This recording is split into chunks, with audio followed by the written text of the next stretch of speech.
ഇന്നത്തേത് ഒരു കപ്പ് പച്ചരിയിൽ നല്ല ക്രിസ്പി ആയിട്ടും നല്ല ടേസ്റ്റി ആയിട്ടും ചെയ്തെടുക്കുന്ന ഒരു സ്നാക്സിൻ്റെ റെസിപ്പിയാണ്. ഇതിൻ്റെ ഒരു ടേസ്റ്റ് എങ്ങനെയാണ് നിങ്ങൾ പറഞ്ഞിട്ട് മനസ്സിലാക്കുന്നത് എനിക്കറിയില്ല.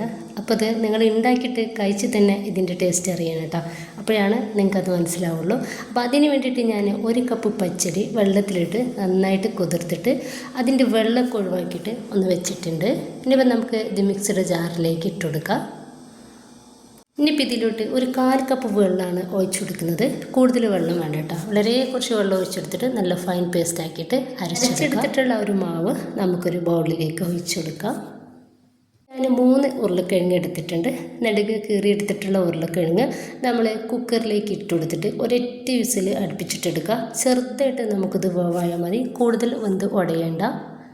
ഞാനിപ്പോൾ ഉരുളക്കിഴങ്ങ് ഒരൊറ്റ വിസിൽ ഒന്ന് അടുപ്പിച്ചെടുത്തിട്ടുണ്ട്. ഇത് ചെറുതായിട്ടാണ് വേവായിട്ടുള്ളൂ കേട്ടോ. ആ ഒരു രീതിയിലാണ് നമുക്ക് വേണ്ടതും. നെക്കിയാലൊന്നും നമുക്കിത് ഉടഞ്ഞ് കിട്ടൂല കേട്ടോ. ആ ഒരു രീതിയിൽ നമുക്കിത് വേവാക്കിയെടുക്കാം. ഇനിയിപ്പോൾ ഞാൻ ചെറിയ പീസാക്കിയിട്ട് മിക്സിയുടെ ജാറിലേക്ക് ഇട്ട് കൊടുക്കുന്നുണ്ട്.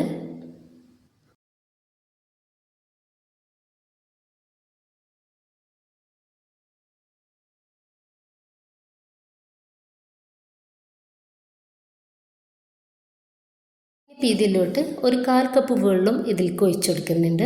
എന്നിട്ട് നല്ല ഫൈൻ പേസ്റ്റ് ആക്കിയിട്ട് അരച്ചെടുക്കുക. ചെയ്യാതെ വരികയാണെങ്കിൽ കുറച്ചുകൂടി ഒഴിച്ചു കൊടുക്കുക കേട്ടോ. പക്ഷെ പറ്റ് ലൂസായിട്ട് ഒരിക്കലും എടുക്കരുത്. ഇപ്പോൾ ഞാൻ നന്നായിട്ട് അരച്ചെടുത്തിട്ടുണ്ട്. നല്ല തിക്കായിട്ടാണ് ഇരിക്കുന്നത്. നമ്മുടെ ഈ അരിമാവിലേക്ക് ഇതങ്ങ് ഒഴിച്ചു കൊടുക്കുക. ശേഷം നമുക്കിത് രണ്ടും കൂടെ കൈ വെച്ചിട്ട് നന്നായിട്ട് ഒന്ന് മിക്സ് ആക്കി എടുക്കുക. 2-3 മിനിറ്റ് നമുക്കിതുപോലെ ഒന്ന് അടിച്ചെടുക്കണം.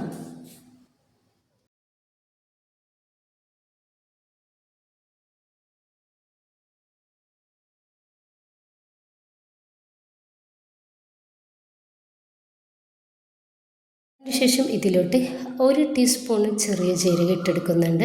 ഇനിയിപ്പോൾ ഇതിലോട്ട് ആവശ്യത്തിനുള്ള ഉപ്പും അതുപോലെ തന്നെ 1 ടീസ്പൂണ് കുരുമുളക് പൊടിയും കുറച്ച് മല്ലിയുടെ ഇല കൂടി ഞാനിതിലേക്ക് ചേർക്കുകയാണ്. ഈ ഒരു സമയത്ത് നിങ്ങൾക്ക് പച്ചമുളക് ചെറുതാക്കിയിട്ട് കട്ടാക്കിയത് ഇട്ട് കൊടുക്കാം കേട്ടോ. അപ്പോൾ ഞാൻ അത് ഇട്ടെടുക്കുന്നില്ല, കുട്ടികൾക്ക് കഴിക്കാനുള്ളത് കൊണ്ട് തന്നെ അത് ഇട്ടെടുക്കുന്നില്ല.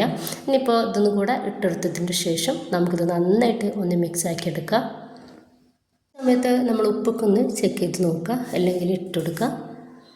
ഞാനിപ്പോൾ ചെറിയൊരു കളറിന് വേണ്ടിയിട്ട് കുറച്ച് മഞ്ഞൾപ്പൊടി കൂടി ചേർത്തിട്ടുണ്ടായിരുന്നു കേട്ടോ. എന്നിട്ട് നന്നായിട്ട് ഒന്ന് മിക്സ് ആക്കി എടുക്കുക. നന്നായിട്ട് ചൂടായിട്ടുള്ള എണ്ണയിലോട്ട് നമുക്ക് കൈവച്ചിട്ട് ഇതുപോലെ ചെറിയ ചെറിയ ബോൾസുകളാക്കിയിട്ട് ആ ഒരു മാവ് ഇട്ടുകൊടുക്കുക. നമുക്ക് ഇതുപോലെ ഒന്ന് മിക്സ് ആക്കി കൊടുക്കട്ടോ. അടിഭാഗം ഒന്ന് നമുക്കൊന്ന് റെഡിയായിട്ട് കിട്ടും. വേഗത്തിൽ നമുക്കിതൊന്ന് റെഡിയായിട്ട് കിട്ടും. നമ്മൾ മീഡിയം ഫ്ലെയിമിലിട്ടിട്ട് തന്നെ റെഡിയാക്കി എടുക്കാം. ഇഷ്ടമുള്ള രീതിയിൽ നമുക്ക് ഇതൊന്ന് എണ്ണയിലേക്ക് ഇട്ടിട്ട് റെഡിയാക്കി എടുക്കാവുന്നതാണ്. ഇതൊന്ന് റെഡി ആയിട്ടുണ്ട്. അപ്പോൾ നമുക്ക് എണ്ണയിൽ നിന്ന് കോരി മാറ്റാം. ഇതുപോലെ തന്നെ ബാക്കി കൂടി നമുക്ക് ചെയ്തെടുക്കാവുന്നതാണ്.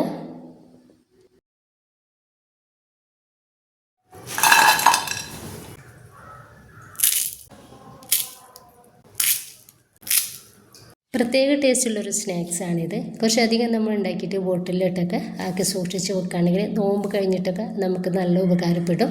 അപ്പോൾ എല്ലാവരും ഉണ്ടാക്കി നോക്കുക. വളരെ കുറഞ്ഞ ചേരുവകൾ മാത്രമേ ഇതിന് ആവശ്യമുള്ളൂ. ട്രൈ ചെയ്ത് നോക്കുക കേട്ടോ.